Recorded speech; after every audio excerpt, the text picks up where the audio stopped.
Hey guys, my name is Mike. I want to again congratulate you on your 2013 purchase of a CRV. Now what I'm going to do for you, I'm going to go over the features and benefits of the CRV so that way you can definitely understand how everything works, everything functions, and you'll be even happier with your purchase, okay? Alright guys, now we're inside the 2013 CRV. I'm going to start with the steering wheel, go over the functions here, and then work my way around the car, okay? So on the steering wheel, you see on your left here, you have a button that looks like pieces of paper. What this does is changes your eye mid-screen right there to different options. So let me push it and show you. On this screen, you can see you have the range in the gas tank of 380 miles, and you have the average fuel consumption, the MPGs. You have the radio on top, the compass on the bottom left, as well as the time on the bottom right. Push it again. Now this is a blank screen. What this is if you have a flash drive at home with pictures of your friends, family, whoever, you can download them into the car and have that screen as a picture, which is pretty cool. So let me push it again for you. And this is self-explanatory. You have a clock, and it shows you the time on the right and the date on the left. And if you push it one more time, as you can see, it goes back to the default radio screen, and which people usually like seeing that as well because it gives you that, the clock, as well as the compass. Now on the right side, you have your cruise control. I'll go over that a little bit to tell you how it works. You hit the cruise first. Make sure it has cruise main on the dash right there. And then if you're at a comfortable speed you feel comfortable at, all you do is hit the set button right here, so set and release, and that speed that you're at constantly will be the constant speed until you stop it by pushing the brake. Okay, or if you don't feel comfortable doing the brake, you can also push the cancel button right there. Now behind the steering wheel, you have two stalks which have your lights and your wipers.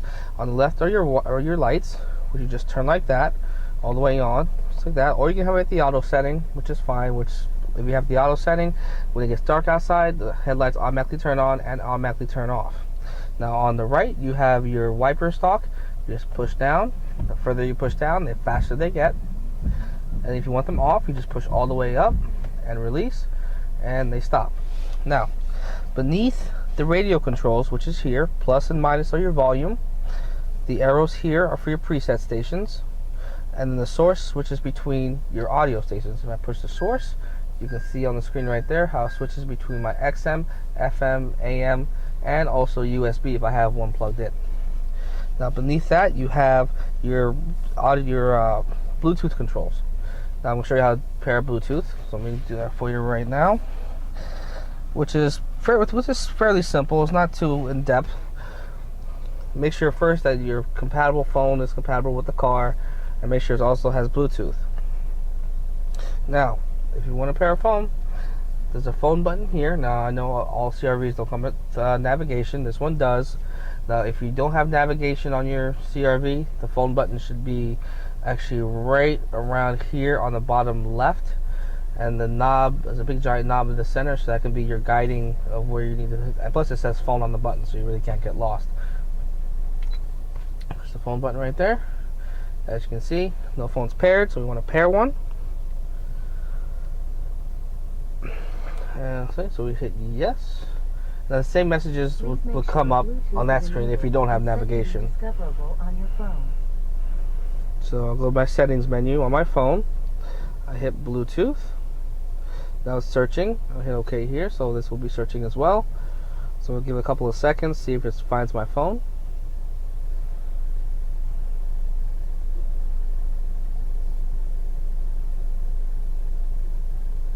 Usually takes about 10 to 30 seconds for it to find it.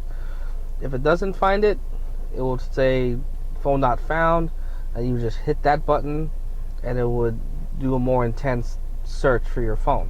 But I found it, so I'm going to push iPhone like that. Please enter the pairing put my pairing code in. 0, 0, hit pair. 0 when requested by your phone. The phone has been added. Phone has been added. You know the phone's been added because on your iMid screen, you have a little Bluetooth symbol right there on the top right, and that lets you know that the phone is actually paired with the car. Now you have your phone options here.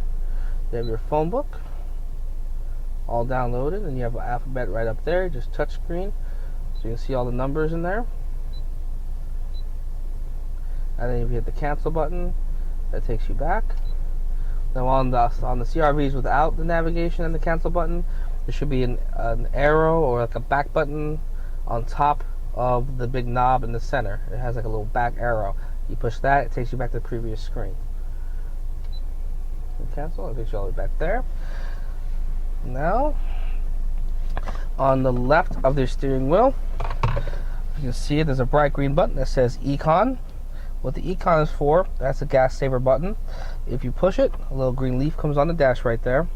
And what that does, it gets you probably about 2 to 3 miles better per gallon in the city.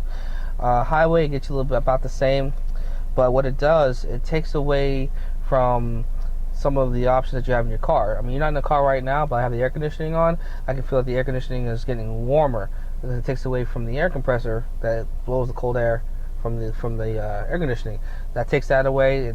It lessens your shifts, and your acceleration is diminished. So be wary of that. If you're using that to go on the highway, just be wary because it will definitely take away from your acceleration.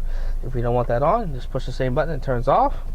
Let's go to the navigation system, which is pretty much the main system right here.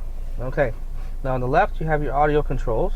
As you can see, your FM, CD, XM, as well as your audio. If you hit your audio, the screen changes to the audio, obviously. And then if you go to the right, you have your mapping options, where you have your destination for your input here, where you want to go, basically. Now, mind you, I'll show you how to put address in, just to show you. Make sure you're in the right state. Obviously, if you're not in the right state, just change state and spell out the state that you're in or the state that you want to go to. But since we're in the state we want to be in, that's fine. We don't need to do that. City, you put that in first, 100% of the time. And let's just spell one out. As you can see, everything is touchscreen, and it jumps just right there. Wayne. Now we're doing the street, so let's just spell out a random street here. Only 2 letters, jumps right there for me. And the street number, let's do that. And hit OK. When you're done putting in the street number, just hit OK. As you can see, the address I put in displays right up there. And you have all your options here: route preferences, your destination map, your address book. You can save it to that, as well as your My Destinations. And your route preferences, you can avoid tolls, maximize tolls, avoid bridges, whatever have you.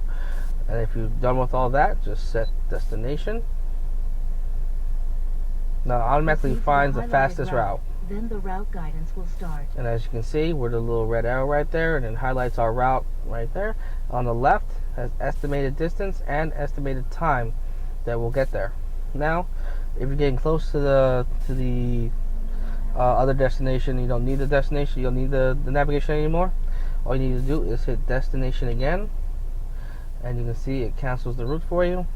And that way the navigation won't talk to you or won't give you any prompts to where to go, because you know where to go already, if you feel comfortable. Now, beneath the navigation you have your climate control, dual climate for passenger as well as driver. If you can see this, temperature 70 here, but I can still keep it at 61 over here, or whatever I want it to be. If you want it the same throughout the car, hit sync, and that way the driver controls the temperature throughout the car, just by hitting that sync button right there.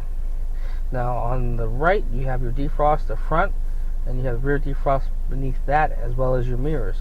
And then you have obviously your fan controls, your mode of where you want the air directed at you, as well as the air conditioning. Now,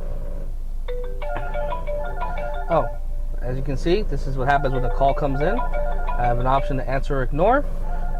Now I'm going to answer it, and you're going to hear what it sounds like. This is Mike. How can I help you? Hey, Mike, I'm over here at the soda. Alright, I'll be there in a few minutes. Where are you? I'm outside doing something. I'll be there in a few minutes. Okay, I just wanted to send you to the customer. That's why. Oh, that's fine. I'll find you.